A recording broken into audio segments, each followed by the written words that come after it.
Okay, thank you very much for Professor Lim. Such an interesting presentations. We can hear you speak for hours. I think in some audience say that you deserve more time for these presentations. Okay, for the next sessions, I would like to invite some questions from the audience to discuss with Professor Lim. Okay, we have Bu Irma and Pak Acep for the first and the second question, and Pak Pak Bu Irma, Pak Acep, and then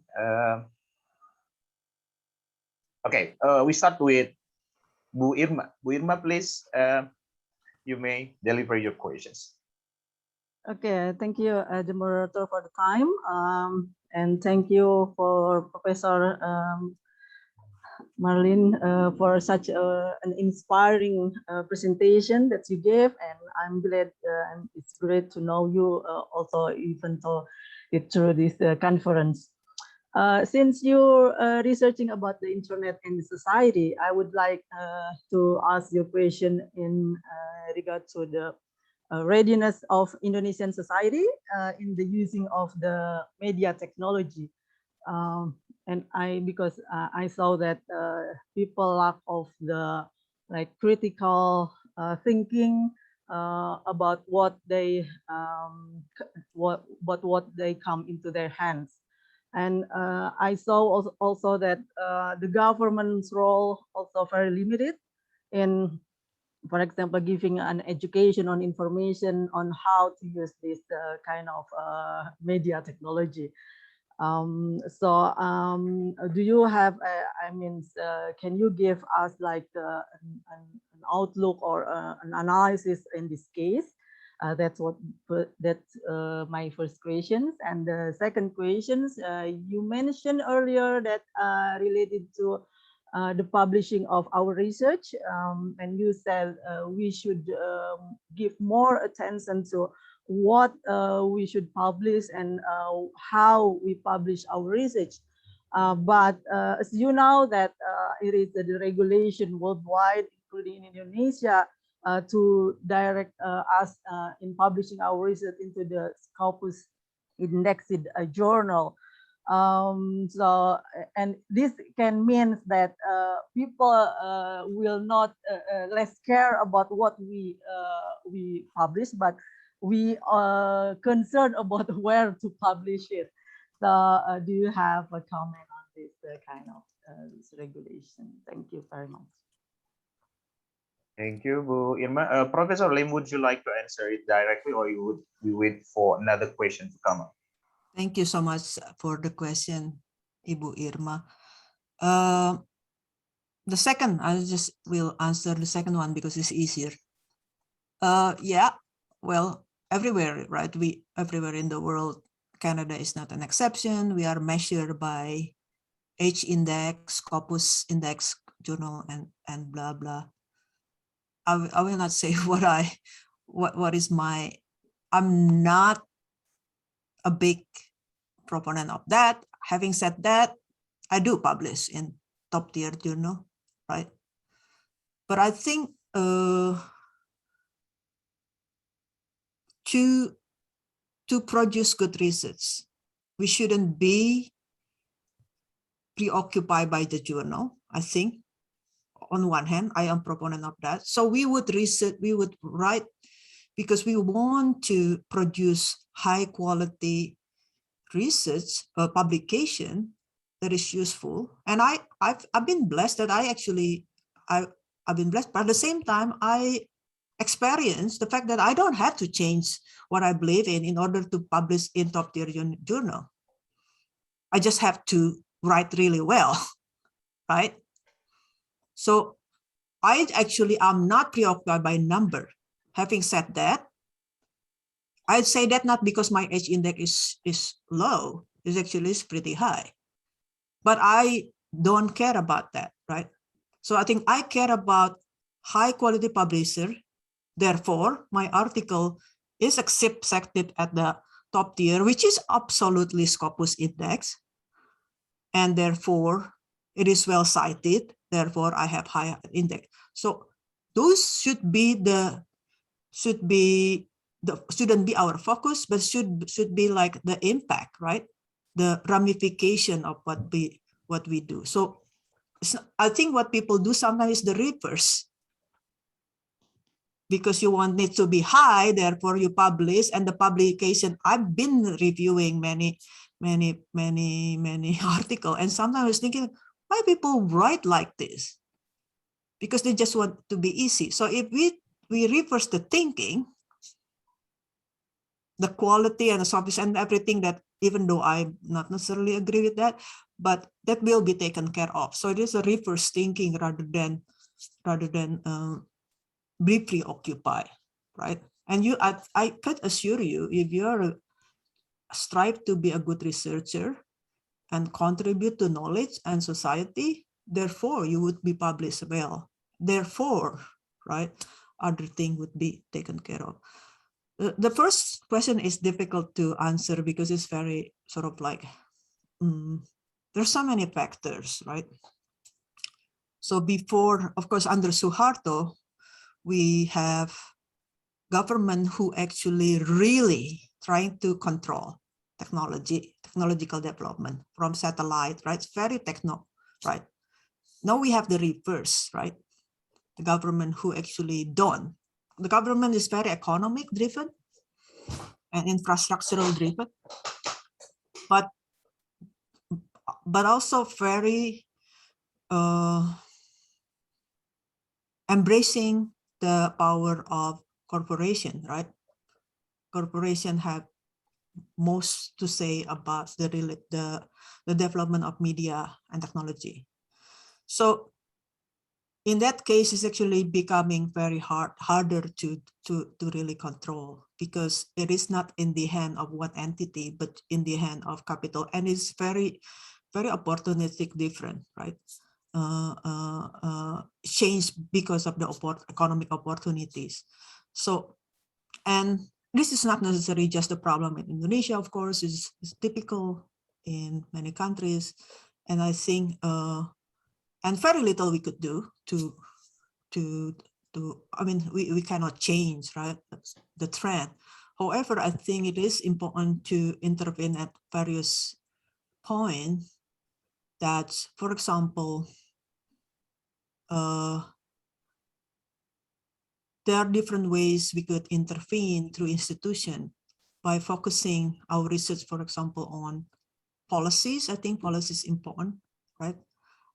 Policy is still could be influenced, and then because policy will have implication of media concentration, technological development, right? That we are not ready. In other words, I would say, of course, we are not ready, right? We are not ready in terms of hard infrastructure. We are not ready from the soft infrastructure. We are not ready on digital literacy. We have problem of media concentration and media oligarchy, and we have corporation, global and local, actually have so much power. So we are not ready in that mode. The only thing we could do is to intervene and to work together between policymakers who are probably some policymakers whom we trust, institution, academic, and activists, and some consumer protection probably, right, and some NGO. What we don't have is a good network of intellectual and activism that might be able to change a little bit, that work for changing policies that will improve. I'm not under illusion that we could change anything, but if we could have anything to say about media concentration, for example, right? Or about monopoly, right? Just one aspect. There are many aspects that are problematic, but I think we could choose where we want to focus on, and that's, we might see good outcome in the very far future, not near future. Thank you. Okay, thank you, Professor. Now we are moving to the next questions from Pak Acep, and we have one other question from Professor Wisen is waiting. Okay, Pak Acep, please, it's your time. Yeah, thank you so much. Terima kasih. So happy to see you here, Bu Merlyna. I'm a big fan of you and your works, of course. And I have two question, Bu. The first one is maybe related to the answer you just gave to us. Reflecting on your early works on the relation between how state and civil society and how civil society using technology to for pro-democratic movement. I've seen that the current development on how this 2 or 3 actors, if you put also private sector, in the democratic development. The state, if in the past, in the Suharto era, they, I mean, still struggling how to use the technology, how to work on this new thing. But now we see that the state is increasingly more powerful, not only in controlling the, I mean, the infrastructure thing, but also in harnessing the technology, but also in mobilizing, you know, influencer, buzzer, you name it. And we see that it's getting, I don't know, it's see that we can see that it's getting harder for the civil society movement to, you know, make that sort of digital movement and for pro-democratic to change some policy and so on. We can see a lot of example for that case. And I don't know, I want to what's your perspective on this new development, given that, and I think it's also happened not only in Indonesia, but in many countries where the government, the state is increasingly is more powerful in using all this kind of technology, and also the people, I mean, the influencer and so on. That's my first question. And the second question is actually a bit maybe a bit more personal. When you talk about in interdisciplinary approach in doing research, I sometimes I think like, oh, you can do this a lot of things simply because you are genius. You can use big data, you can do very good interview and so on.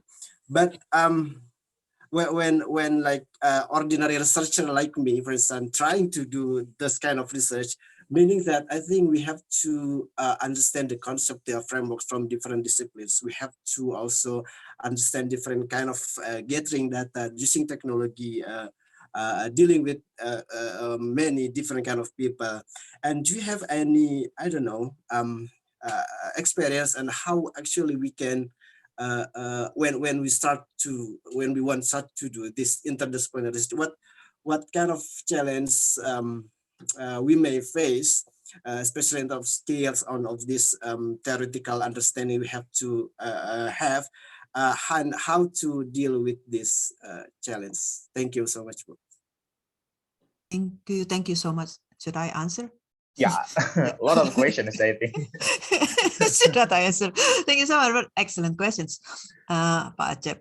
So the first one, yes, I think you're right. That's just like any other technology, right? That's the longer it stays, the higher probability it would be embraced by the state, right? Because state usually is like late in embracing. So so yes, from the US to Philippines, Indonesia, China, all of this country, we see that authoritarian nature, right, of certain power, certain authority is actually what I call like, it's like a using, is not grassroots movement, but it's grassroots activism, but it's a fandom, yeah, using sort of like fandom type of activism in order to do their politics. So yes, I recognize that, and I think it's become what we see is just the beginning, and it will become worse over time. It become more advanced as well, right? Right now we see paid buzzer, which mostly human being, right? And then we also see robots like the bots, but they are still not very smart right now, but it will become smarter. The bots will become smarter. Artificial intelligence will be used for undemocratic forces. Having said that, that's what, if we want to see just advance, it's so gloomy, right? If we just see things that are in the media. But the beauty of doing research, going to the field, especially the beauty of caring about people is people always give me hopes. So, and I recognize that. So I think I'm working on the piece right now, which I call Network of Despair and Hope. Because it's very, we see the network of despair, which is the buzzer and the undemocratic forces, the corrupt government, authoritarian government starting using social media and people, right, to mobilize. I also see spark everywhere, small networks of inclusive, you see like human rights movements, for example, right? In the Philippines is very grim, for example, but mothers movement, online and offline, especially those who lost their children to their kids to the war against drug, for example, is very strong, just getting stronger, right? Women's rights movement, youth movement all over the world getting stronger. We see climate change movement among the youth getting stronger. So yes, we see the network of despair, the dark forces taking over. But I think that while you're doing this, we also look at the small scale nodes of hopes everywhere. And they are also facilitated by exactly the same technology.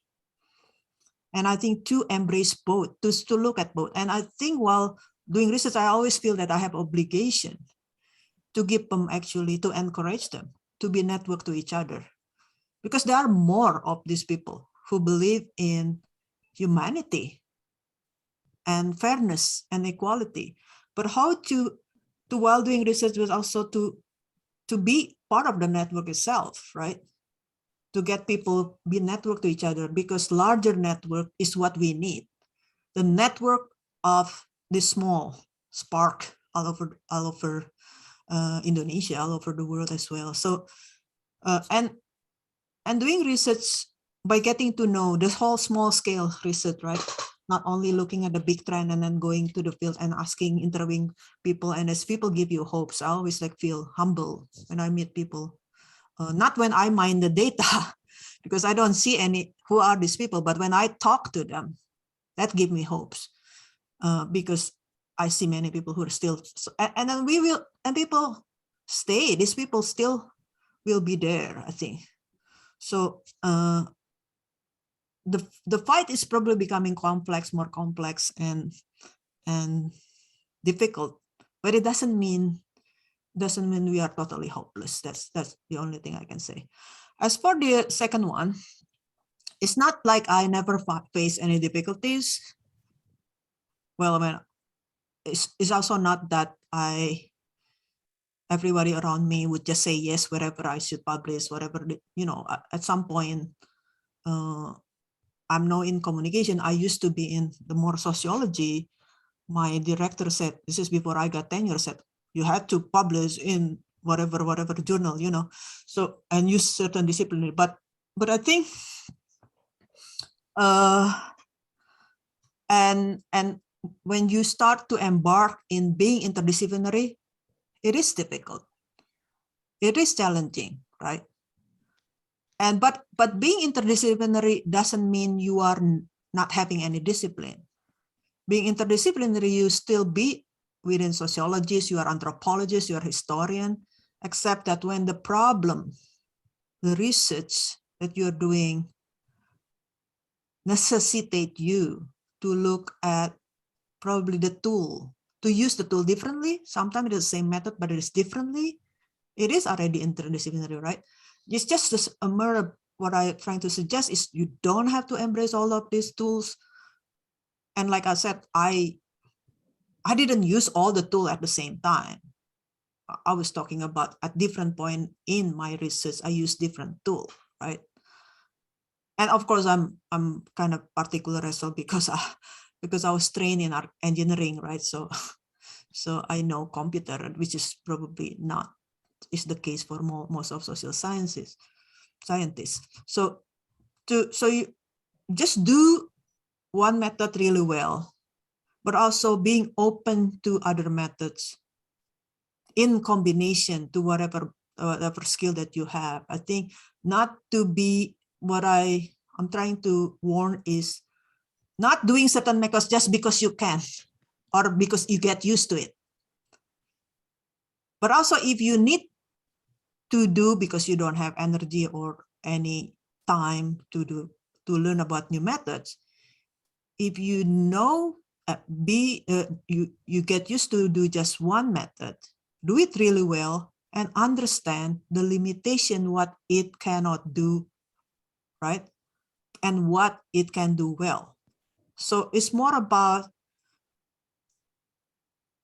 deep understanding about intricate relationship between the problems, empirical data, and conceptual framework that you might generate from your tool. So yeah, I'm not against people who are doing 1 or 1.5 methods. As long as you're doing it so well, I think it's great. And you could still be interdisciplinary without having to do 7 methods, right? Just do 2, right? Or do it differently, look at it differently. Terima kasih. Okay. Yeah. Thank you, Professor Lim. I think we have one last question from Professor Franz. This is the hardest questions. I read the questions. The hardest one. Okay, but you can make it in concise way because we have limited time, tight schedule for Okay, today. right. How do you combine micro and macro analysis? It is hard, right? It is hard because not only it's almost like it is it's different level of analysis, always hard. I think for myself, when I do, I try to think of different temporalities usually, because and I develop this kind of method what I call episodic analysis. I look at certain episodes, and for everybody you could find other way. It is just a strategy, right? That I look at certain episodes which consists macro and micro elements, but within the scale that is attainable for me to look at both sides as a dialectic. For example, certain protests happen, certain event. This is like just 2 hours, for example, right? On the street, because that's my research about. Look at them. Okay, so who are the individual, which is on micro level, why? And then I go really deep into that. Because the scale is small, the episode is small, it allows me to go back and forth between micro and macro. And then if time and the project itself allow me to go beyond the episodes, and then you started to go about, okay, multiple episodes, right? You repeat the same thing. And you started to see that leveling, not even just micro and macro, but also meso level started to emerge. But it needs patience. And then you sort of like would only work best if it is sort of like complete picture could only be gained. I'm not talking about perfectly complete, but rather comprehensive picture would only be emerged if you do sort of like rather longitudinal research. If not, if I have to write something, it's kind of like not really, that cannot wait 2 years, for example. What I do is to focus on one level with awareness of the other level, right? Right on micro level analysis, but still sitting within that. So it's not always 50-50. Sometimes it is actually like 75, right? 75 micro, because I really go in deep into in the analysis of individual interpersonal level, but aware of the macro structure where it is sitting. And sometimes it is the reverse. So I hope that answer your question. Okay, thank you very much, Professor Lim. This is such an interesting and presentations and discussions. But unfortunately, we have to come to an end of these sessions. Thank you very much for Professor Lim for presenting and discussing and sharing everything about this topic. Big round of applause for Professor Lim. You are very outstanding. Okay, thank you very much, Professor Lim. See you next time. Okay. Thank you so much, the moderator and panitia and all people who quest. Yeah. Terima kasih Bu Merlyna. Terima kasih, hatur nuhun Pak Kang. Hatur nuhun teh. Sami-sami, hatur nuhun pisan.